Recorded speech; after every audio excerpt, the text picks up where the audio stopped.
Hello and welcome to the Dale Dialogue. This is one more episode. We are back with more influencers, more achievers from a variety of sectors. And this time, we have a very seasoned professional from the consulting sector who has spent many years of his career in the HR and consulting industry.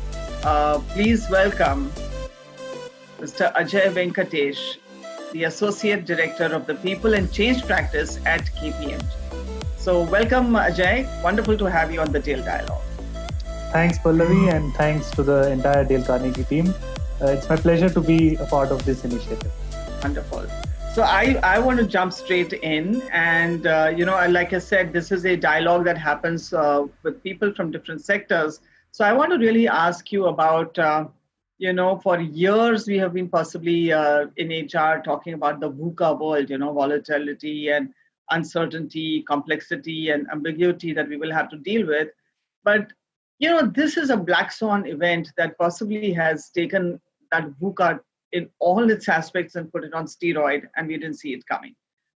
So while we have spent years, and as a consultant, you must have been preparing your clients to prepare for disruptions. So how would you say today is the consulting industry, is it disrupted or is it riding the disruptions at this point in time? So I think that's an interesting piece. And so we are, you're right, we're like the doctors who are supposed to, prescribe the right medicines and, help prevent for many of our client patients. Yeah. But at the same time, this time all of us are patients. Right. In the sense, specifically, that's why we've actually calling this whole, VUCA is the right term that you used. We've been speaking a lot about VUCA, but I think this is a time we are actually experiencing VUCA. And we are hands-on trying to do something around that space. And from a consulting point of view or any other industry, today we are all at the level playing field.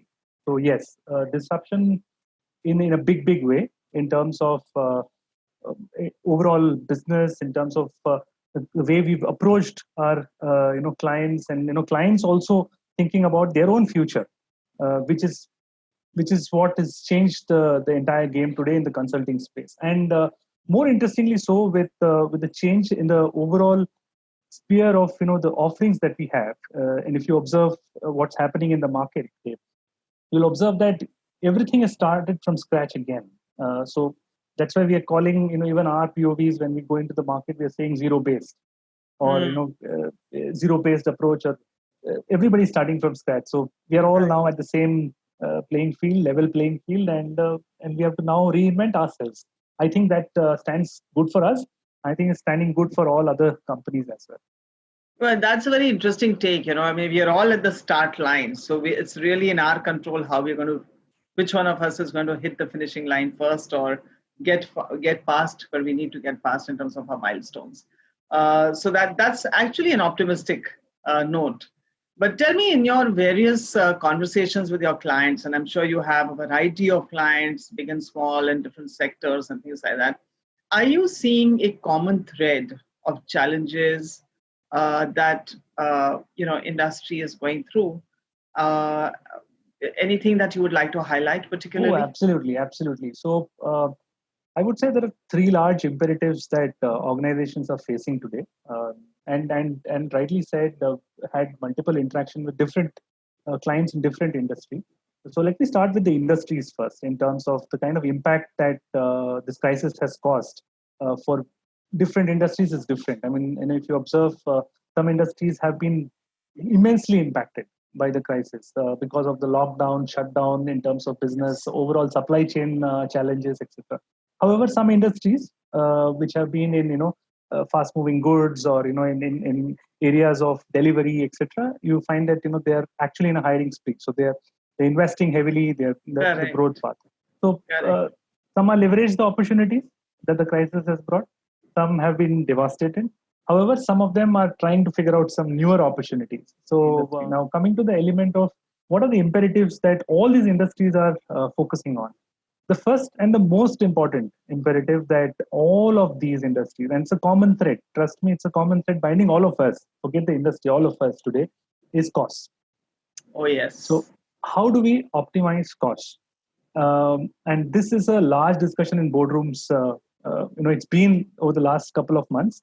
As the crisis stepped in, the discussion was more around, okay, how do we ensure safety of our people and bring business back to usual? And now you see people are moving to the discussion of, okay, now we're seeing slowdown. We had challenges in our overall cash flow. Right. So how do we manage that? And then cost becomes a huge imperative. Right. HR cost is number one challenge. We have the second challenge in terms of how we are reorganizing ourselves.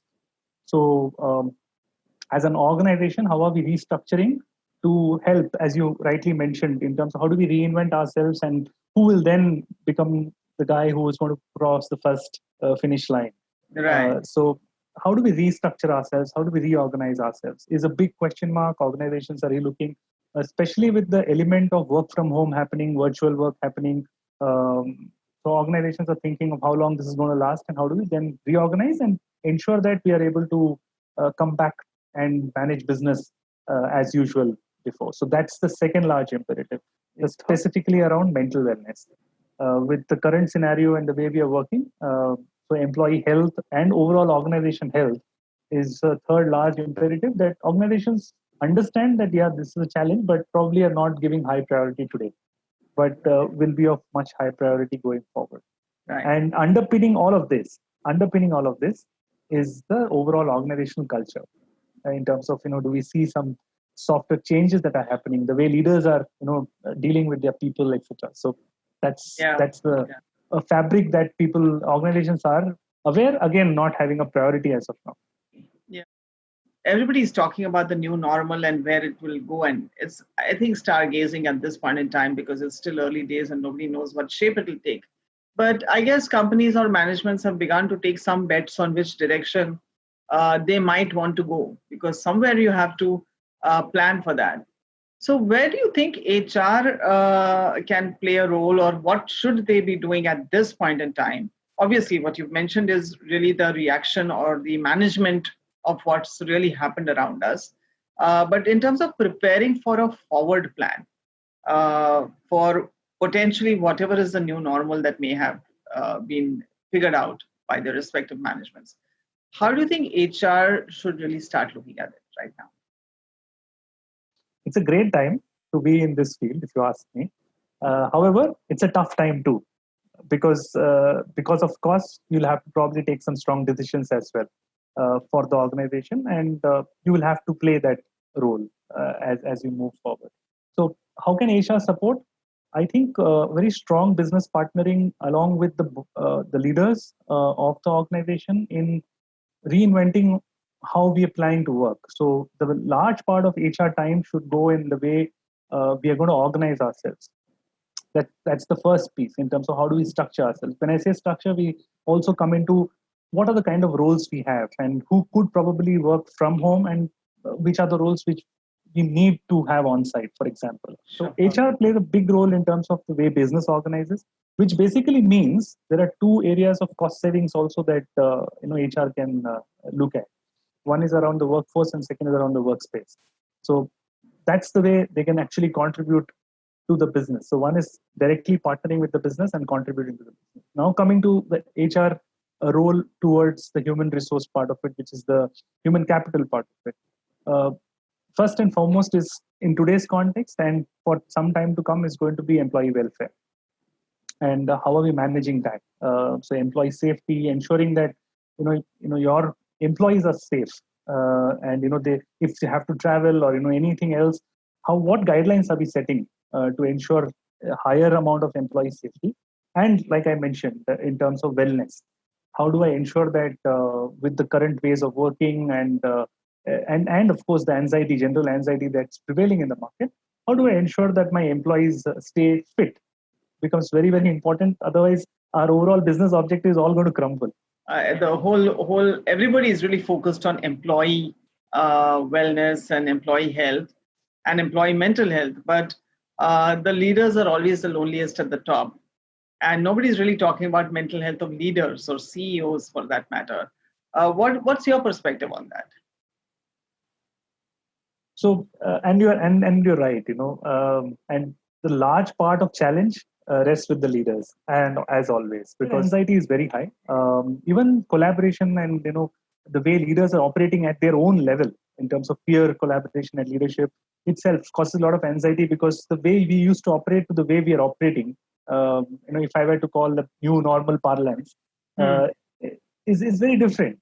Yeah. The chai sutta break's probably not there, where a lot of petty issues could be resolved amongst leaders itself, which probably is not happening because many leaders Right. don't get time today.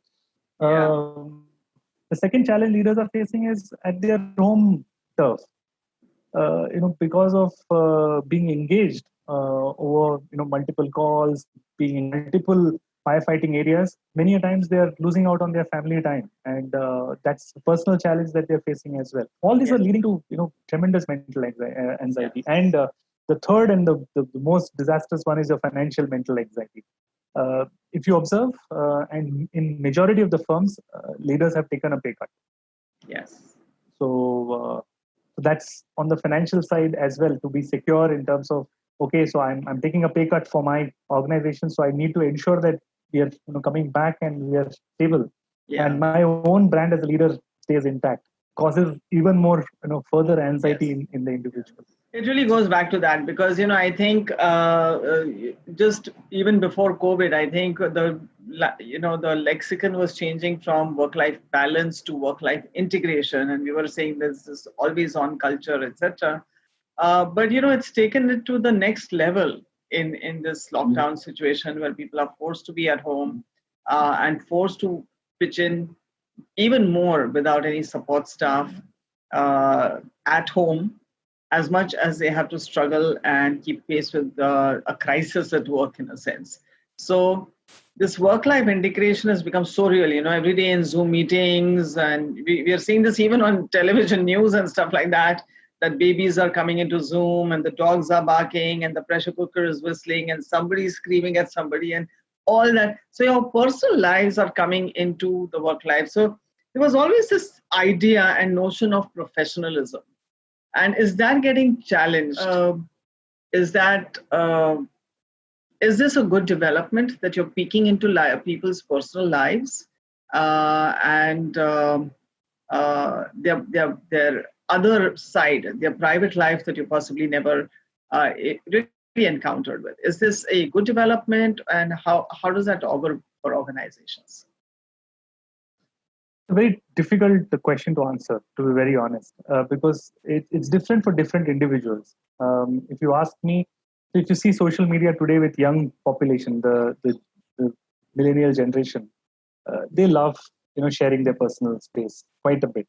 So it's a different ball game for them. Whereas if you ask me personally, I would want to keep my personal and professional life separate. I wouldn't want someone to peek into my. It's personal to me. I mean, that's my thought. Right. So I think it's very individual in terms of, and it's very innate in terms of how I see and what I want to share. I mean, if I were to use the word, it's about how much I want to share and what I want to share. Surely. Tell me from a learning point of view, obviously even Dale Carnegie has moved wholesale online. I mean, we've been doing online for the last 10 years. So for us, it was a quick pivot, I mean, for something that is just a question of from being a very smaller part of our business, it's become the only part of our business at the moment. And we could scale up very easily because we were well prepared for that. That said, there is, if we talked a lot about leadership, and there's been the 70-20-10 principle, etc. There's a lot of mentoring and on the job and, just watching others doing it. Those kind of things have been taken away from people, right? So how do you maximize learning in this remote learning environment?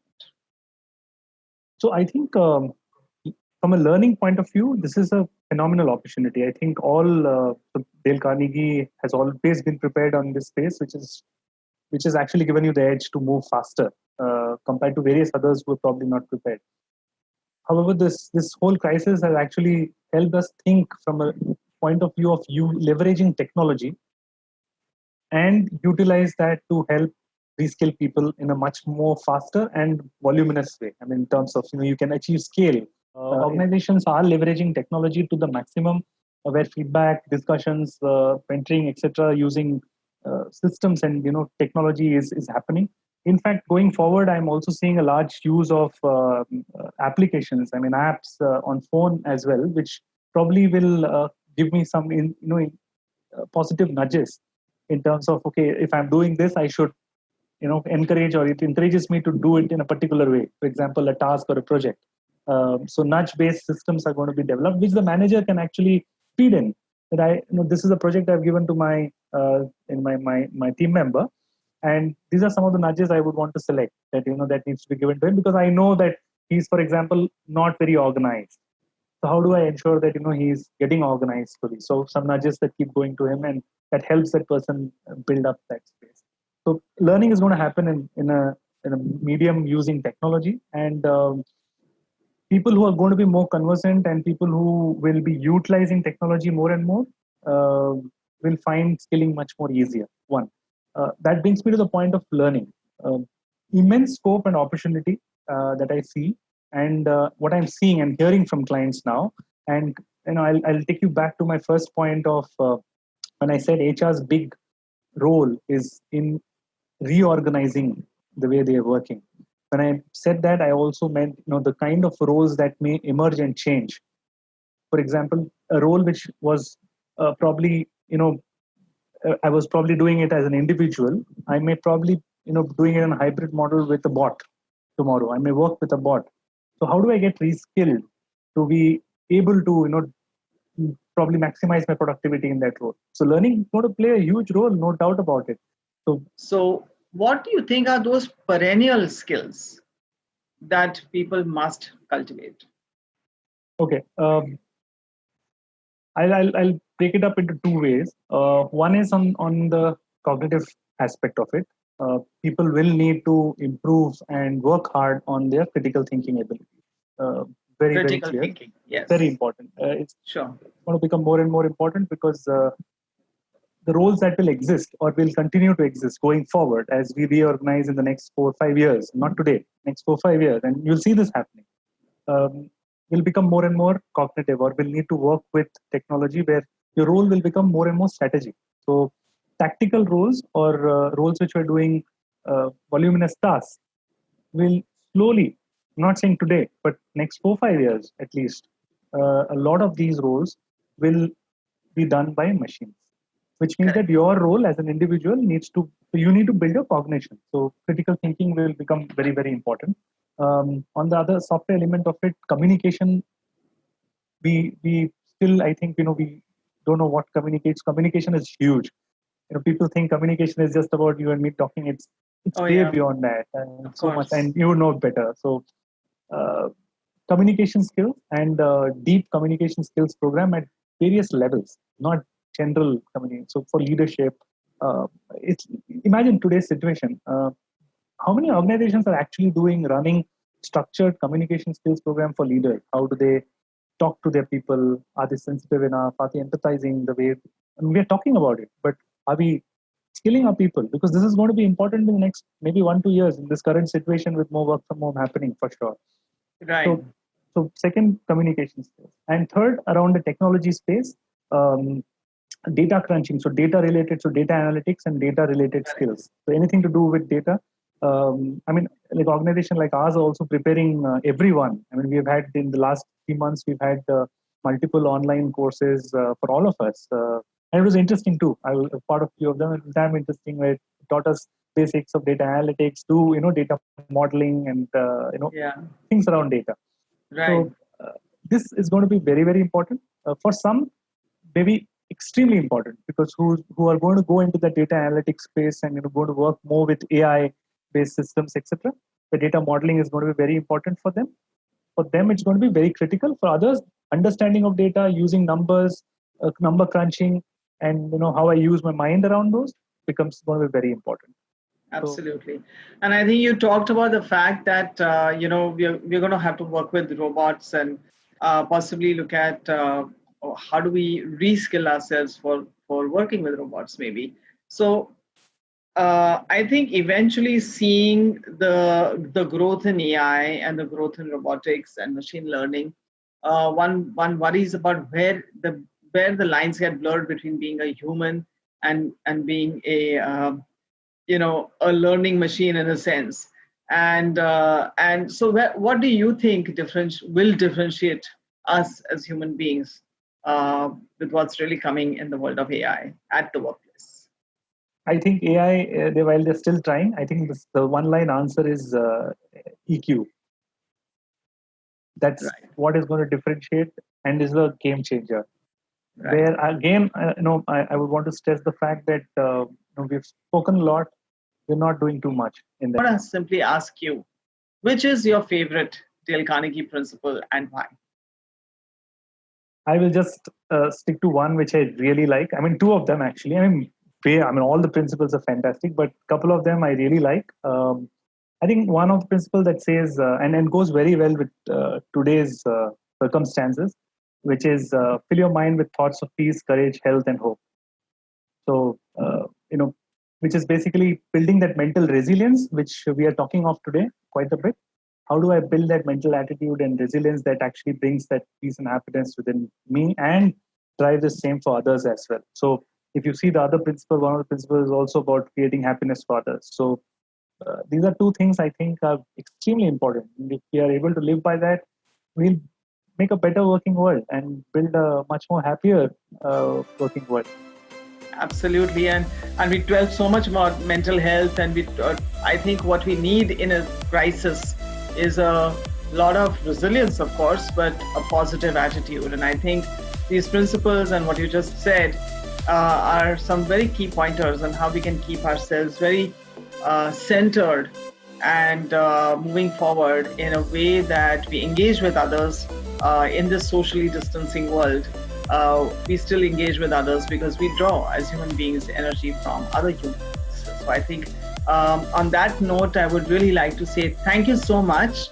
I really appreciate your making time for the Dale Dialogue, and you've always been a friend and a supporter, and I really appreciate it. Thank you so much. All the time. Thank you. It's a great initiative.